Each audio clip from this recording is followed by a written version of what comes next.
Hey guys, what is up? It is me, Pagey here, once again with another video on Arrow Season 6, and this is going to be my review for Episode 2, otherwise entitled Tribute. So obviously before we go ahead, there will be spoilers within this review, so if you have not watched the episode, be sure to go do that, before continuing on with the rest of this video. Now obviously, just quickly before we get into it, as you would have noticed, I have a new intro for Arrow, an Arrow specific intro.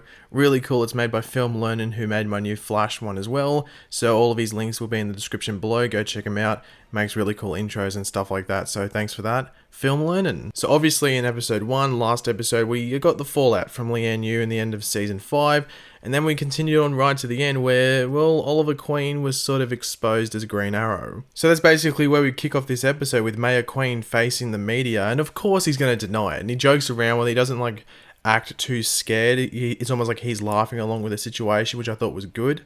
Now, one big thing that's mentioned in this media conference is Bruce Wayne. Bruce Wayne is name dropped. Now, they released a sneak peek of this a day or two ago, and I was very confused as to why they did that. I thought that was so stupid. Why not leave it as a surprise in the episode?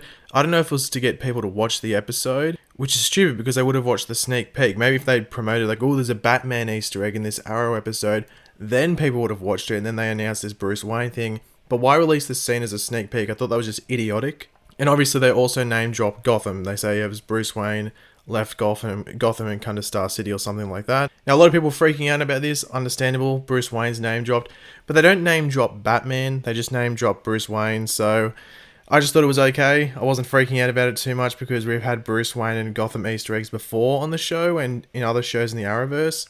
But if they'd name dropped Batman, then I would have been like, oh god, my head would have exploded. But yeah, it was an okay Easter egg, but I was just really annoyed more that they released that sneak peek before the episode came out because it ruined the surprise completely. Now in this episode, we do meet a new character in the form of Samantha Watson, who is an FBI agent who's basically on Oliver's case over the whole Green Arrow issue. And she does seem like she's going to be a pretty formidable character for however long she's on the show. I'm not too sure if she's in the whole season or it's just a mini arc in this first half of the season, which it does seem like it will be. Now, speaking of new things, you would have noticed there's a new sort of title card for Arrow this season. It wasn't in the first episode, but it's in the second episode, because I think they didn't want to drop it in the first episode because of spoilers, I guess, in regards to who survived the island. Maybe, I'm not too sure. But that new intro has all the different character logos popping up. So we have Dinah Drake, Wild Dog, Mr. Terrific, Felicity, obviously Diggle, and then we finally have the Arrow logo come over on top of it. Looked really cool, and I think it's an improvement.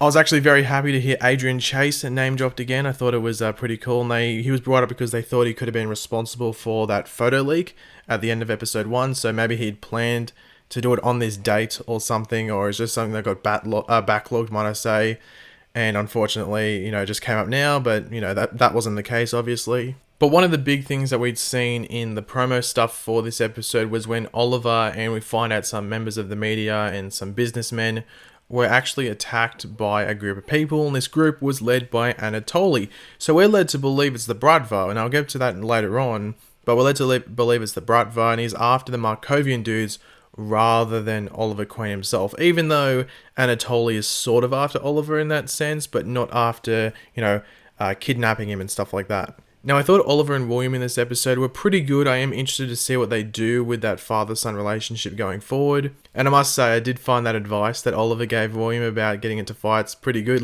He wasn't saying, look, don't fight, just stay out of it. He goes, target the nose, it's a weak spot.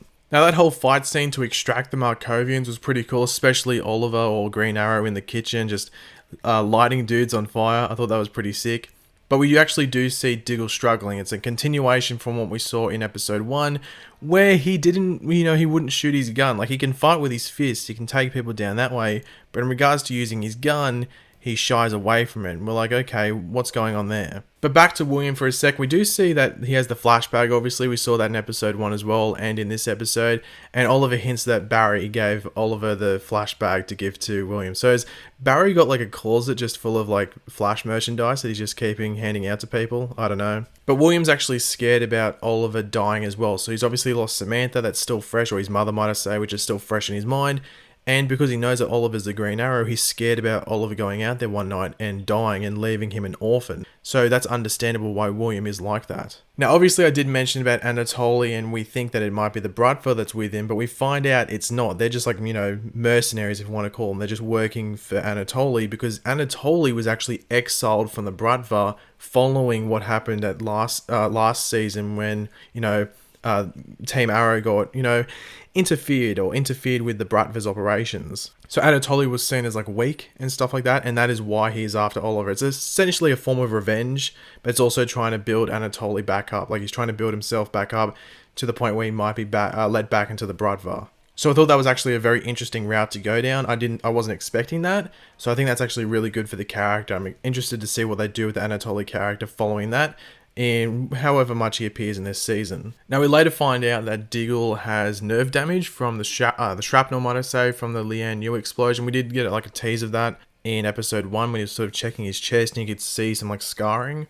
Now, we find out it is degenerative. So that's why, Diggle isn't firing his gun, and that he is on painkillers, so it's still hurting all the time. And he obviously did sort of see that at the end of episode 1. He was sort of like grimacing when he was checking it out. So one storyline that could go down with this season is that Diggle sort of, becomes addicted to painkillers, which is a big thing usually with injuries like this. If there's a constant pain there, then, you need something to null that pain.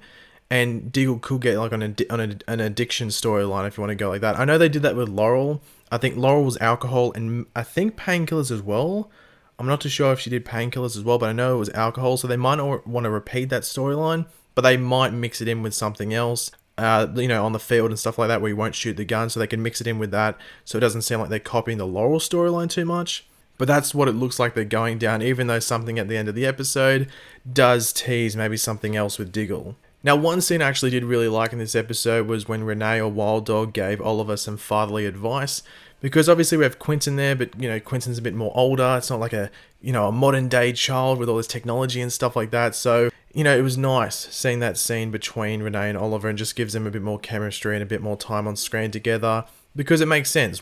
Oliver should be getting advice of someone that has had a father, recently. So I thought that was a nice scene. I'm assuming we'll get more of that in the next couple of episodes as well. Now, we also do find out that Anatoly did not do anything with that photo that we saw at the end of episode 1. So who did it? That's obviously going to be a big question going on further. Like, they sort of did wrap it up in regards to Oliver getting interrogated about it, but I'm sure that will continue. Like, I don't think Oliver's done with being harassed about that photo.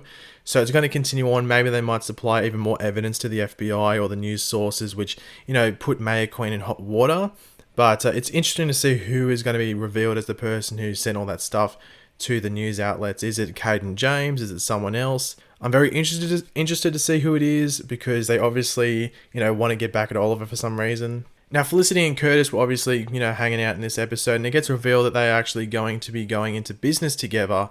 Now, as soon as this happened on social media, everyone was going, "Oh my god, Smoak Technologies, oh my god." And yeah, sure, we've had Smoak Technologies appear in Legends of Tomorrow, as well as the Arrow 100th episode from last season. Now, in an interview earlier this season, or before the season started, might I say, they did say that Smoak Technologies won't happen. Like, that was this, like, that thing in Legends of Tomorrow, that was like a potential future, which is being crushed out. Like, that doesn't exist anymore. And that 100th episode was obviously an alternate reality. So they're not building towards Smoak Technologies because it would take way too long to get there. Like, they wouldn't get to that point where they'd have a building and stuff like that.